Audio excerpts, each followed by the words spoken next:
Tuduhan Joshua Sinambela, ahli forensik digital, yang menyebut ijazah S2 dan S3 Rismon Sianipar dari Universitas Yamaguchi, Jepang, palsu, tampaknya mulai kehilangan pijakan. Rismon Hasiholan Sianipar, akademisi dan peneliti yang terkenal karena analisisnya terhadap ijazah mantan Presiden Joko Widodo, kini menunjukkan bukti kuat yang membantah klaim Joshua. Jejak publikasi ilmiahnya yang luas, ratusan buku pemrograman diterbitkan oleh penerbit nasional Andi Publisher dan Informatika, ratusan buku IT yang tersedia di Amazon, serta daftar paten di Jepang menjadi argumen yang sulit dilawan oleh penuding. Polemik ini semakin memanas, mengundang perhatian publik yang kini mempertanyakan kredibilitas Joshua dan mendukung Rismon sebagai figur akademik yang konsisten. Tuduhan Joshua dan awal kontroversi. Kontroversi bermula pada Mei 2025 ketika Joshua Sinambela, bersama Universitas Gadjah Mada, UGM, mengirimkan email ke Universitas Yamaguchi untuk memverifikasi ijazah Rismon. Tomomi Sumori, perwakilan akademik Yamaguchi, menyatakan bahwa kampus tersebut tidak memiliki catatan penerbitan ijazah atas nama Rismon. Joshua, yang mengandalkan analisis forensik seperti perbedaan warna kertas ijazah, menyimpulkan bahwa dokumen Rismon dimanipulasi. Tuduhan ini didukung oleh penelusuran Kementerian Pendidikan, Kebudayaan, Riset, dan Teknologi, Kemendikbudristek, yang tidak menemukan penyetaraan ijazah Rismon, memperkuat narasi bahwa ijazahnya palsu. Rismon, yang sebelumnya menggugat keaslian ijazah Jokowi, menjadi target balasan. Ia menghadapi pemeriksaan di Polda Metro Jaya pada 26 Mei 2025, dengan 97 pertanyaan diajukan terkait metode ilmiahnya.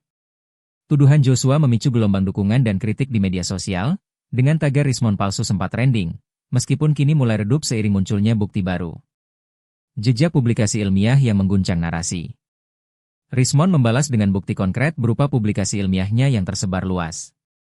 Ia telah menerbitkan ratusan buku pemrograman, khususnya di bidang MATLAB, C, dan keamanan data, melalui penerbit nasional ternama seperti Andi Publisher dan Informatika.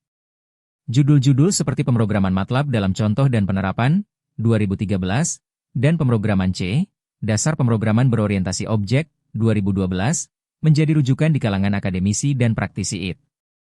Selain itu, ratusan buku IT-nya yang tersedia di Amazon, termasuk chapter di InTech Open tentang algoritma reaksi dan pengenalan visual, menunjukkan jangkauan internasional karyanya. Publikasi ini tidak hanya terbatas pada buku, tetapi juga mencakup jurnal internasional dan kolaborasi dengan peneliti Jepang seperti Profesor Mike Hidetoshi dan Nomura Atsushi. Jejak ini sulit dipalsukan, mengingat proses peer review dan distribusi komersial yang ketat. Bagi banyak pengamat, konsistensi publikasi Rismon menjadi kontradiksi langsung terhadap klaim Joshua, yang hanya mengandalkan pernyataan dari pihak Yamaguchi tanpa bukti mendalam tentang manipulasi dokumen. Daftar paten Jepang yang tak terbantahkan. Poin terkuat Rismon adalah daftar paten yang ia kantongi di Jepang, negara yang dikenal ketat dalam proses paten. Sebagai peneliti, Rismon mengintegrasikan metode Fitsug-Nagumo dengan kriptografi kurva eliptik, ECC, untuk keamanan data, sebuah inovasi yang diakui secara hukum di Jepang antara 2008 dan 2014. Paten ini, yang dapat diverifikasi melalui database paten Jepang, menunjukkan bahwa Rismon memiliki hubungan akademik dan profesional yang signifikan dengan komunitas ilmiah Jepang, termasuk kemungkinan kolaborasi dengan Universitas Yamaguchi. Jika ijazahnya palsu, mustahil baginya mendapatkan pengakuan paten tanpa verifikasi akademik yang ketat. Pengamat hukum dan IP, hak kekayaan intelektual, menilai bahwa paten ini menjadi bukti kuat keaslian kredensial Rismon, menempatkan Joshua dalam posisi sulit untuk membuktikan tuduhannya. Publik di X pun mulai mengkritik Joshua, dengan banyak yang menyebut tuduhannya sebagai sembrono dan kurang data. Kritik terhadap metode Joshua dan dukungan bagi Rismon. Metode Joshua, yang mengandalkan perbedaan warna kertas dan korespondensi email, dianggap kurang komprehensif oleh kalangan akademisi. Warna kertas dapat dipengaruhi oleh faktor lingkungan atau proses pemindaian, bukan indikator mutlak keaslian. Sementara itu, email dari Tomomi Sumori mungkin tidak mencerminkan seluruh arsip historis Yamaguchi, mengingat institusi besar seringkali menghadapi tantangan dalam pelacakan data lama. Rismon sendiri menyebut tuduhan ini sebagai upaya numpang tenar, seraya menegaskan bahwa tesis dan disertasinya tidak ditampilkan karena terkait data intelijen, sebuah pernyataan yang memicu spekulasi namun belum terbantahkan. Dukungan untuk Rismon meningkat, terutama dari komunitas akademisi dan aktivis yang melihatnya sebagai korban narasi politik pasca Pilpres 2024. Ia mengklaim diintimidasi, dengan mobilnya dirusak beberapa kali, menambah dimensi tekanan yang ia hadapi. Sebaliknya, Joshua, meskipun dihormati sebagai ahli forensik, kini dianggap kurang kredibel oleh sebagian publik karena kurangnya bukti substantif di luar pernyataan pihak ketiga. Implikasi politik dan hukum. Kasus ini memiliki dimensi politik yang kuat. Rismond, yang menggugat ijazah Jokowi, diduga menjadi target balasan dari pihak yang ingin melindungi reputasi UGM dan pemerintahan sebelumnya.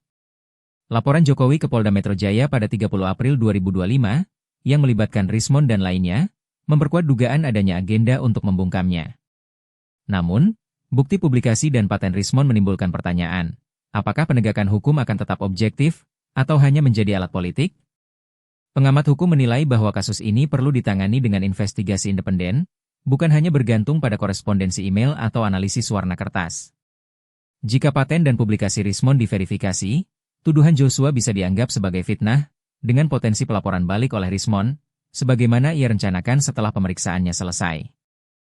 Reaksi publik dan prospek ke depan.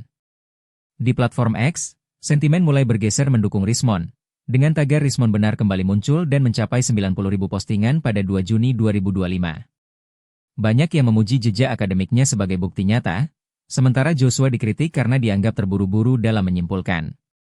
Namun, skeptisisme tetap ada, dengan beberapa mempertanyakan apakah paten dan buku tersebut benar-benar karya Rismond atau hanya klaim tanpa verifikasi mendalam. Prospek ke depan bergantung pada hasil investigasi Polda Metro Jaya, yang telah memeriksa 29 saksi hingga Mei 2025. Jika bukti paten dan publikasi diverifikasi oleh pihak independen, Joshua dan pihak yang mendukungnya, termasuk UGM, harus mempertanggungjawabkan tuduhan sembrononya. Sebaliknya, jika Rismond gagal membuktikan keaslian ijazahnya, kredibilitasnya akan runtuh. Hingga kini, jejak akademik Rismond tampak lebih kuat, menantang narasi yang dibangun Joshua. Apakah ini akhir dari tuduhan, atau hanya puncak es dari konflik yang lebih besar? Publik menantikan kebenaran.